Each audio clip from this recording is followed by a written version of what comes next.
At tayo po managkayam kaya sa pumunang dumalangin sa ating pinakamamahal na Panginoon upang tayo po patuloy na patnubayan, gabayan ang ating nagkalang Diyos sa buhay. Amen. Opo, dakila mapagpalang amang banal sa langit, sa makapangyarihang pangalan mo, aming pinakamamahal na Panginoon Kristo na pinagbubuk ng mga biyaya sa pangunang dalangin ng taong nilangisan, aming minamahal ginagalang na Pastor Evangelista, Wilder Meda, and Papa Oga. Minsan pa kami nagpupunta kapasalamat sa bawat yugto na aming banal ko, pinagparat nilangisan sa iyong patuloy na pagpapadama ng madal mong presensya, patuloy ka na sa amin sa tutuwin na O Diyos. Subalit bago po yan, minsan pa kami buong pagpapakumbaba, himingi ng kapatawaran sa lahat ng amin nagawang pagkukulang, pagkakasala, pagsalan sa sabala kalooban, patawarin mong bawa sa amin, O Diyos, hallelujah. At sa bahaging ito na pagdadala ng Ebanghelyo ng Kaligtasan, na tunasagan ng akin, wala po akong magagawa, mahal na Panginoong Jesus. Ikaw po ang maglaga ng mga tamang salita sa aking bibig, daluyan ng Espiritu, walang pala, simpleng kapanaan, maintindihan ang aming iniibig ng mga baguhan, mga bisita matatihan, bang sa aming beloved viewers, ito aming samot panalangin, sa makapangyarihang pangalan ni Jesus na aming pinagkakisang sinasaway ang lahat ng hadlang ng kaaway, demons of hindrance that doesn't believe, cast out from us and bind the power of darkness and anoint thy word, O Lord. In Jesus' name we pray. Amen and amen. Hallelujah. Praise the Lord. Everybody praise the Lord. Purihin po ating pinakamamahal na Pastor Kristo at unagit sa lahat. Ako muna nagpapaabot po ng pinakamataas sa pagpupuri, pagwalhati, pagdala, pagsamba sa ating pinakamamahal na Panginoon Kristo na pinagbubuklahan ng mga pagpapala, and we give double honor and respect to our dearly beloved honorable parents in the Lord, and we always treasure, remember the blessed memories and teachings and preaching of our dearly beloved honorable Pastor Evangelist Will Almeida, the end time problem of God, beloved honorable Son Pastor Lins Almeida, beloved Mama Dee, greetings and respect to all the beloved children in the Almeida family here in the Philippines as well as in US and Canada. At sa lahat din po natin mga iniibig na makapamanggaw, mga kapatiran, mga iniibig na mga bisita, sa ating mga beloved viewers around the world, a pleasant evening and welcome to the royal family of God. Amen. Everybody praise the Lord. Beloved sons of God, as true children of our dearest Jesus, we should not forget to remember all the goodness, the wonderful works that He had done in our lives. Lagi po natin niyang aalalahanin habang tayo nabubuhay ang mga kabutihan ng Diyos sa bawat sa atin. And last Sunday celebration, birthday natin, dearly beloved honorable Pastor, may inibig ko, na kung saan ay minsan pa ay naipahayag nating inalala ang mga dakilang kabutihan ng Diyos na ginawa sa bawat sa atin, na walang ibang ginamit kundi ang ating minamahal at ginagalang na Pastor Evangelista Will Almeida, beloved honorable San Pastor Lins Almeida, preaching the word of God with power and anointing. Lahat po tayo ay pinagpalang lubos ng ating pinakamamahal na panahon. Kaya sabi nga po dito sa banal na kasulatan, dito po sa from the book of Psalms, chapter 77, verses 11 and 12, talon sa 14, kaya nilaman po. The book of Psalms, chapter 77, verses 11, 12, and 14. I will remember the works of the Lord. Surely I will remember thy wonders of old. I will meditate also of all thy work and talk of thy doings. Thou art the God that doest wonders. Thou hast declared thy strength among the people. God bless you, Pastor God.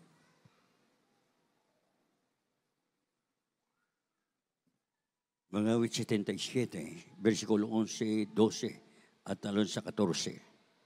Babanggitin ko mga gawa ng Panginoon, sapagkat alalahanin ko ang mga kababalaghan ng una. Bubulayin ko ang lahat ng iyong gawa, at magmumuni tungkol sa iyong mga gawa. Ikaw ay Diyos na gumagawa ng mga kagilagilas.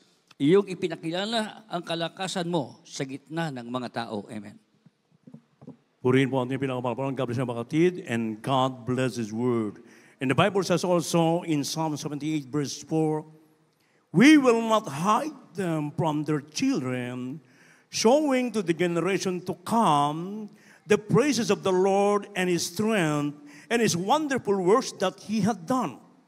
Hindi namin kukubli sa kanilang mga anak na isasaysasanin ng lahing darating ang mga pagpuri sa Panginoon at ang kanyang kalakasan at ang kanyang mga kagila-gila sa magawa ng kanyang ginawa. Palakpakan po ating pinakamamalapanon. Ang lahat magsabing, praise the Lord!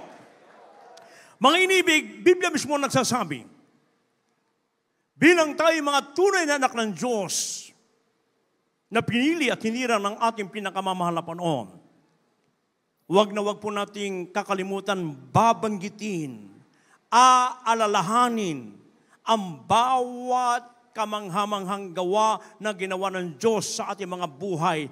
Lagi nating itong ipapahayag, ipapatutuon natin, mga inibig ko. And last Sunday celebration, mga inibig ko, minsan pa ay napanood tayo sa iba't ibang panig ng mundo through Facebook and YouTube, mga inibig. At yun ay ating pong naipapahayag yung mga dakilang kabutihan ng Diyos na ginawa ng ating mahal na Panginoon. Sa ating lang mga napakinggang patutuo kanina, magmula sa simula hanggang sa matapos, yung mga dakilang kabutihan na dapat natin pasalamatan, papurihan ang ating mahal na Panginoon. Isipin mo, masaksak ka sa leeg. Ayun, nasaksak na yun kasi medyo hindi pag-ano naglilingkod sa mahal na Panginoon, mga panahon na yun. Yun lang kanyang mahal na asawa, ang mainit ang kanyang pamilya. At pagbagsak, naapektuhan ang spinal cord, mga inibig ko. And right from that day, maaari siyang mamatay. Pero dumalangin ang ating mga kapatid sa punandala ating mga pastor. Napakinggan natin, dinagdag pa ang 9 na taon sa buhay ng ating mga kapatid. Pinagpala ng ating dagalan Diyos sa buhay. Everybody, praise the Lord! Kapatid natin, isa rin kanina, sa pamamagitan ng motorcycle accident. Sabi ng doktor, hanggang 6 months hindi siya makakalakad. So, barit ang ating mga kapatid, nagtiwala, sumampalataya sa ating mga kapatid, hindi niya ginawa pina-opera yun, yung tendon niya, mainibig ko yung litid. Oh. Wala pa yung nga yatang 1 buwan, mainibig ko sa kanyang pag-iyak, pag sumamo sa ating mahal na Panginoon sa punandala ng mga pastor, ito po itotoong pinagpala, pinagaling ng ating nagalan Diyos na buhay. Napakaraming patutuo, mga inibig ko yung patutuo ng last Sunday, lalo na maiiyak ka. At the age of 14 years old, isa na member ng NPA, mga inibig ko, at the age of 17 years old, siya na isang commander, Amazona.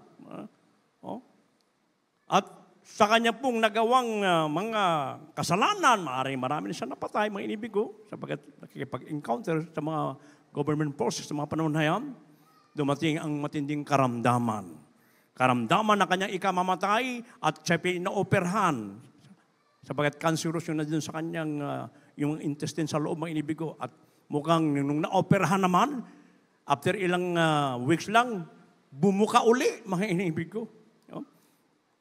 Subalit, ang mahal po niya napakabuti talaga, mga inibig ko. Bago nangyari mga bagay na nakakilala sa ating mahal na Panginoon, mga inibig, at yung nangyari sa kanya, pagsubok sa kanyang pananampalataya. At sa madaling salita, mga inibig ko, siya po'y umiyak ng dikwa sa ating mahal na Panginoon. At talagang ipinaabot niya sa mahal na Panginoon ang kanyang karaingan. Napanaginipan ang ating beloved Robert Pastor. Ano sabi ng mahal na Pastor? Maganda ka, dadalawin ka ng mahal na Panginoon. At nung gabi na yon, mga inibig ko, biglang nagliwanag sa kanyang kwarto, lumabas. Ang isang anghel ng Diyos, mga inibig, nagliwanag doon sa kwarto, mga inibig ko.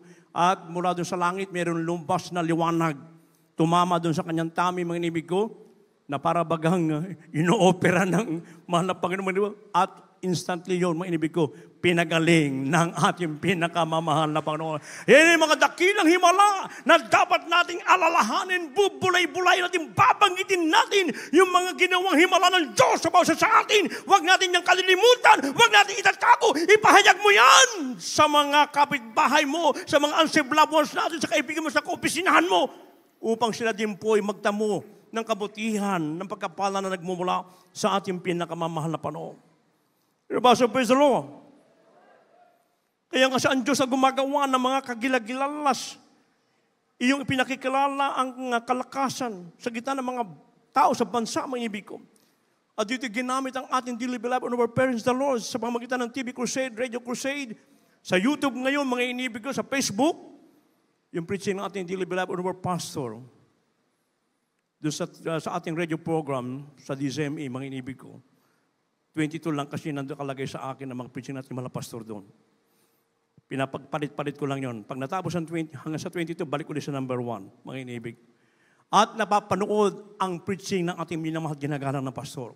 Kaya wala nang alibay ang tao sa mundong ito na hindi nila mapakinggan ang purong ebanghelyo ng kaligtasan na may kapangyarihan na nagmumula sa ating mahal na Panginoon at tayo lahat ay pinagpala sapagkat sa gawain ito, dito ibinus ng Diyos ang mga laksa-laksang himala. Mga inibig ko, bagamat alam natin ang ating mahal na magulang sa mahal na nandun na sa langit, mga inibig ko, pero yung iniwan nilang turot aral, yung anointing, yung power, ay nanatili sa gawain ito, mga inibig ko. Kaya ang mga himala, di ba noong Sunday, mga inibig ko, nakita ng mga mata natin, yung mga baguhan, na sila mismo nagpapatuto, tumatalon sa karaming kagalakan, kasiyahan na nagmumula sa malapan, naranasan nila yung grabing kabutihan na nagmumula sa ating pinakamamahal na Panginoon.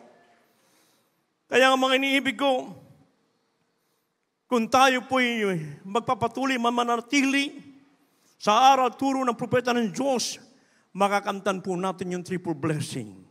Nasabi sa 3 John chapter 1 verse 2, Beloved, I wish above all things that thou mayest prosper and be in health even as thy soul prospereth. Pagpapalang pisikal, material, lalo sige sa espiritu ng pagpapala, yan po'y tinatamasan ng bawat mananampalataya na lumalakad ng ayon sa kalooban ng ating pinakamamahal na Panginoon.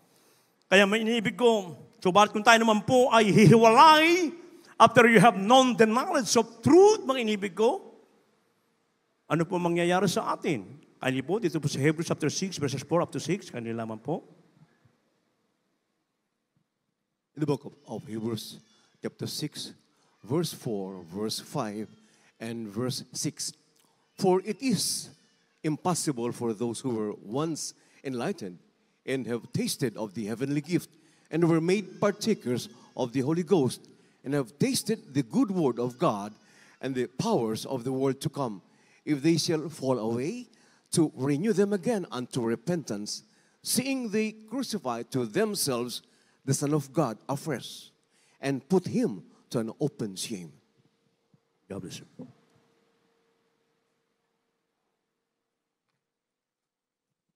Dito po sa aklat ng Hebreo, Kapitulo 6, ang talatay 4 hanggang 6. Sapagkat tungkol sa mga minsang naliwanagan at nakalasap ng kaloob ng kalangitan at mga nakabahagi ng Espiritu Santo at nakalasap ng mabuting salita ng Diyos at ng mga kapangyarihan ng panahong darating. At saka nahiwalay sa Diyos ay di maaring baguhin silang muli sa pagsisisi. Yamang kanilang ipinapakong muli sa ganang kanilang sarili ang anak ng Diyos at inilalagay na muli siya sa hayag na kahihiyan. Amen. Purihin ang ating dakilang Diyos sa buhay. So yan po ang mangyayari, mga inibig ko, pag tayo po hihiwalay tatalikod sa banal na presensya ng ating dakilang sa buhay, yung kabutihan ng ating mahal na hindi na po natin yung mararanasan, mga inibig ko, kaya yung banal na salita na ating pong napakinggan, yung dakilang kapangyarihan na ating nakita at naranasan natin mismo, mga inibig ko, ito po yung mananatili lamang sa atin pag tayo po'y patuloy na maglingkod ng buong katapatan without any mental reservation but rather with open heart. Isagawa natin ang lahat ng kahatulan ng ating pinakamamahal na Panginoon. Kaya sa mga nakaranas ng kabutihan ng dakilang Diyos, minsan dahil sa pagpapala, mga inibig ko, minsan tumatalikod. Dapat habang tayo po'y naglilingkod ng buong katapatan at pinubusan Diyos ang mga dakilang kabutihan ng ating mga Panginoon, lalo tayong nag-uumigting na maglingkod ng buong katapatan.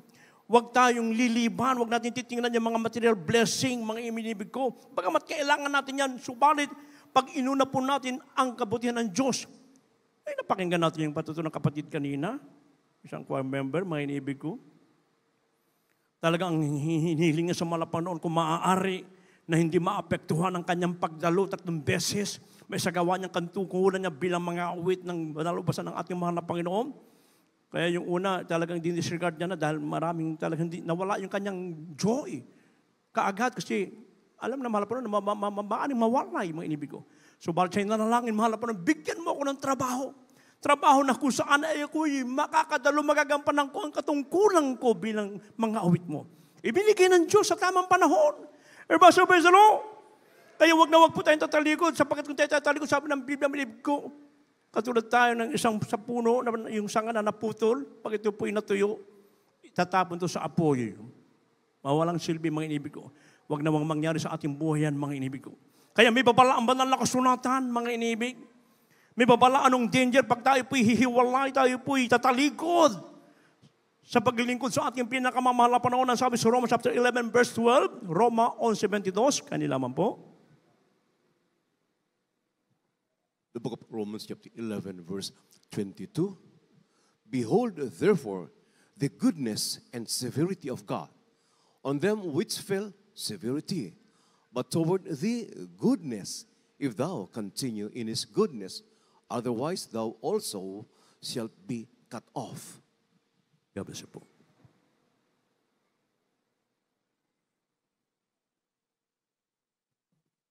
Mga taga-Roma, Kapitulo 11, versikulo 22. Masdan mo nga ang kabutihan at ang kabagsikan ng Diyos. Ang kabagsikan ay isang nangahuhulog.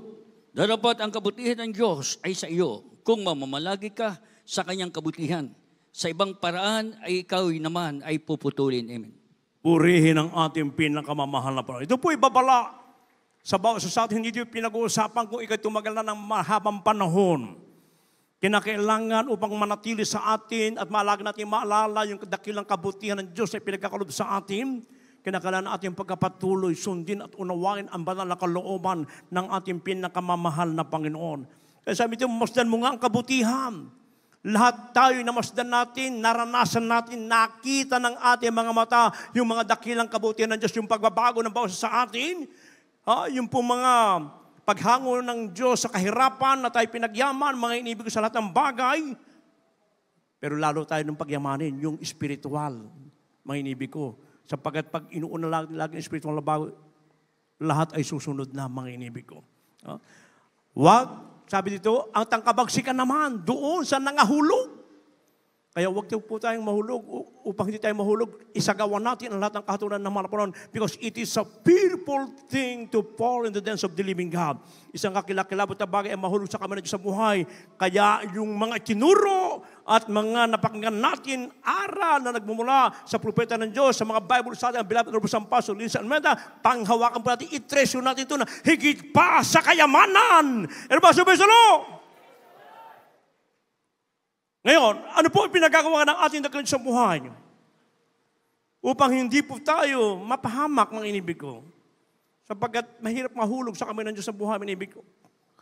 Ano ang gagawin natin? Na pinagagawa ng Diyos na dapat natin gawin upang tayo mananatili sa kanyang kanlungan, mga inibig ko, yung malagi natin maalala ng kanyang kabutihan. Ano po sabi dito sa Psalms 78, verses 7 and 8, and Psalms 84, 11 and 12. Kaya nila man po. In the book of Psalm chapter 78, verses 7 and 8, that they might set their hope in God and not forget the works of God, but keep his commandments and might not be as their fathers, a stubborn and rebellious generation, a generation that set not their heart aright and whose spirit was not steadfast with God. The book of Psalms chapter 84, verses 11 and 12.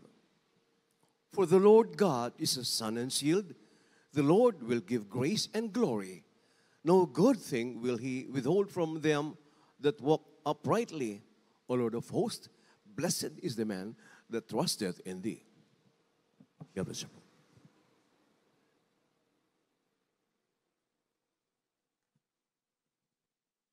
Ito po sa Aklat ng mga Awit, Kapitulo 78, ang talatay 7 at 8. Upang kanilang mailagak ang kanilang pag-asa sa Diyos, at huwag kalimutan ang mga gawa ng Diyos, kundi ingatan ang kanyang mga utos. At huwag maging gaya ng kanilang mga magulang, may matigas na ulo at mapanghimagsik na lahi, isang lahing di naglagay sa matuwid ng kanilang puso at ang kanilang diwa ay hindi tapat sa Diyos. Awit 184, versikulo 11 at 12. Sapagkat ang Panginoon Diyos ay araw at kalasag. Ang Panginoon ay magbibigay ng biyaya at kaluwalhatian. Hindi siya magkakait ng anumang mabuting bagay sa nagsisilakad ng matuwid. O Panginoon ng mga hukbo, mapalad ang tao na tumitiwala sa iyo. Amen. Praise the Lord. God bless you, mga kapatid. Everybody say, praise the Lord. So ito po ay pinagagawa ng ating mabedito na buhay na dapat nating isasagawa habang tayo may buhay at may lakas, mga inibigo. Ating ilagak ang ating pag-asa sa tutuwin na sa ating pinakamamahal na Panginoon. Huwag tayong aasa sa tao. Sabi ng Biblia, ang taong umaasa sa tao, susumpain ng ating pinakamamahal na Panginoon. Magtiwala lamang tayo lagi, tumasa ating dagdag sa buhay, mga inibig ko. At huwag na huwag kakalimutan yung mabuting gawa, yung kabutihan ng Diyos sa ating mga buhay. Lagi natin pong i-meditate yan, alalahanin, bubulay-bulay, ipapatutuo mo yan, huwag mong sarilinin. Yung himala na ginawa ng Diyos sa bawat sa atin, ipahayag mo yan kapatid, huwag kang mahiyang magpatutuo. Lalo pat ating namamalas ang nalalapit ang pagbabalik ng Diyos at wala nang ibang gagamitin na tunay na gawain sa mundong ito kundi ang gawain ng Jesus Miracle Crusade International Ministry sa puno natin Blood Person Road, Beloved Children, the family minibig ko. Kaya ipahayag natin ang lahat ng kabutihan natin pinakamamahal pero lagi nating ingatan ang utos ng mabait na Diyos sa buhay. Magmula sa kabanalan, for without peace and holiness, no one can see the Lord. Magtapat tayo sa pag-ibigay, sa pagpupuri. Ang pagpupuri, huwag nating kalilimutan. Huwag katatamaran ng bawat mananampalataya. Kahit anong pagod mo, lumuhod ka at pag ikaw nagpuri at lumuha ka na, lahat ng pagod mo, kalungkutan mo, nawawala yan, mga inimigo. Pinapalitan ng kagalakan na nagmumula sa ating dagang Diyos sa buhay. Lagi tayong dumadalo, humahayo mga inibig ko at nag-aayuno, lalo pat ating namamalas ang nalalapit na pagbabalik ng ating mahal na panahon. At upang malaging makamtaan ng mga kabutihan ng Diyos, huwag tayong magiging matigas ang mga ulo. Katulad ng mga magulang natin sa Old Testament. Naging matigas ang kanilang mga ulo, kaya hindi sila nakarating sa lupang pangako na pinangako ng ating dakilang Diyos sa buhay. Kaya hindi po kasi nating, kasi yung mga, kailangan yung mga maging matwid, maging matwid tayo lagi at maging mapagkumbaba sa harapan ng ating pinakamamahal na Panginoon.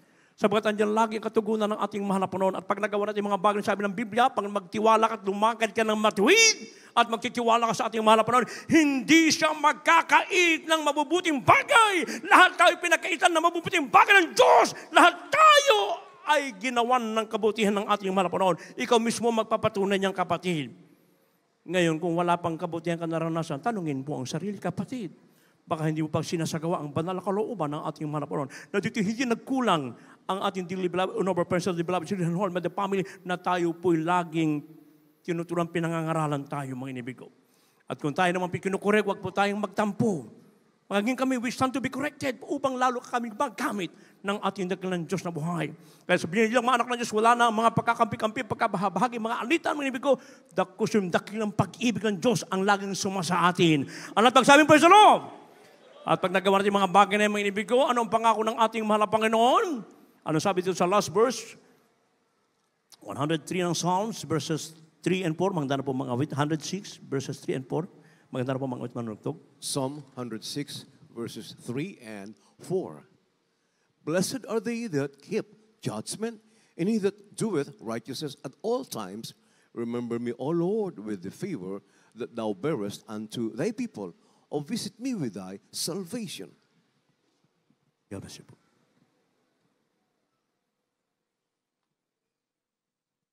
Dito po sa Aklat ng mga Awit, Kapitulo 106, ang talatay 3 at 4. Mapalad silang nang-iingat ng kahatulan at siyang gumagawa ng katwiran sa buong panahon. Alalahanin mo ako, O Panginoon, ng lingap ng iyong ipinagkaloob sa iyong bayan. O dalawin mo ako ng iyong pagliligtas. Amen. Oh, glory to God. Hallelujah. Everyone say, praise the Lord. Napakagandang pangako ng ating pinakamamahal na Panginoon, mga inibig ko. Mapapalad silang nag-iingat ng kahatulan at siyang gumagawa, mga inibig ko, ng katwiran sa buong panahon. Kaya ito'y laging tinuturo sa atin ng ating mga magulang na mahal pa rin. Yung banal salita ng Diyos, i-treasure natin ito na higit pa sa kayamanan, mga inibig ko sa sanlibutan ito. Alalahanin mo ako, Panginoon, ng lingap ng iyong ipinagkaloob sa iyong bayan o dalawin mo ako ng iyong pagliligtas. Yan po yung laging sinasagawa ng ating dakilang sa buhay. Pag tayo po'y lumalakad ng matwid at laging natin inaalala kanyang kabutihan, mga inibig ko. Sa oras ng kapagabagan, sa oras ng kamatayan, mga patutuo natin mga kapatiran, sila inililigtas ng ating malapanoon sa mga aksidente, sa karamdaman, maganda sa mga pagkain. Kita mo yung sa Bicol, kapatid natin kanina. loved ones niya, unsaved loved ones niya, mga inibig ko, nangalason sila doon sa kinain na isda, mga inibig ko. Pero sila, sabi, ba't hindi kayo na ano? Sapagat sila ay totoong iningatan, iniligtas ng ating pinakamamahal na Panginoon. Kaya sabi ng banal na sulatan, alalahanin, banggitin natin lagi ang mga dakilang kabutihan ng Diyos na ginawa sa ating mga buhay. Kaya tayo po lahat ay tumayo, mga inibig ko. At habang ating inimbitahan ang lahat ng ating mga iniibig na mga baguhan, now is the day of salvation, now is the accepted time, ngayon po araw ng kaligtasan, ngayon araw ng pagtanggap. Alalayan po natin ating mga inibig na mga baguhan. Amen, praise God, mga sanding viewers, tagay po yung ating mahal na Panginoon. Awitin po natin, awitin to, at ating gawing panalangin ang awitin to, mga inibig ko. Yung mga baguhan, alalayan po ng mga beloved ko. Dito po sa harapan, mga inibig. Huwag po kayong maya, mga inibig ko. Habang tayo maawit, amen, praise God, awitin natin ang kabutihan ng Diyos.